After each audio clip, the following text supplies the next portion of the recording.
मोदी शासन ने भारत द्वारा अवैध रूप से अधिकृत जम्मू कश्मीर को एक सेंसर्ड क्षेत्र में परिवर्तित कर दिया है, जहां सत्य को एक अपराध समझा जाता है, अधिकार नहीं।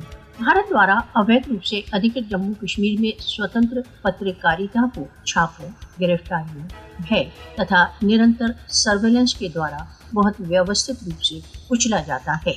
प्रत्येक कहानी भारत द्वारा अवैध रूप से अधिकृत जम्मू कश्मीर में एक खतरे के साथ आती है। सम्मन, पड़ताल, पासपोर्ट की जब्तियां तथा परिवार की धमकियां।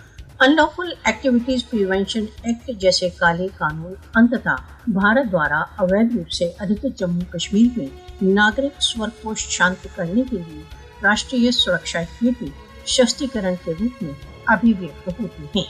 वरिष्ठ पत्रकारों को चेतावनी के रूप में लक्ष्य किया जाता है। कश्मीर टाइम्स पर SIA छापा सिद्ध करता है कि भारत द्वारा अवैध रूप से अधिकृत जम्मू कश्मीर में सत्यवादिता को एक विद्रोह के रूप में आंका जाता है। भारत द्वारा अवैध रूप से अधिकृत जम्मू कश्मीर में मीडिया हाउसेस को सील कर दिया जाता है तथा आर्काइव्स को नष्ट कर दिया जाता है। समाचारों का भीषण नाश, जिसका लक्ष्य इतिहास का पुनः लेखन है। कश्मीर मीडिया को मौन करना भीतरी सुरक्षा नहीं है, अधिकरण के अंतर्गत आधिकारिक पुनः गठन है। यदि विश्व शांत रहेगा तो भारत द्वारा अवैध रूप से अधिकृत जम्मू कश्मीर में पत्रकारिता केवल इतिहास के पन्नों पर रह जाएगी।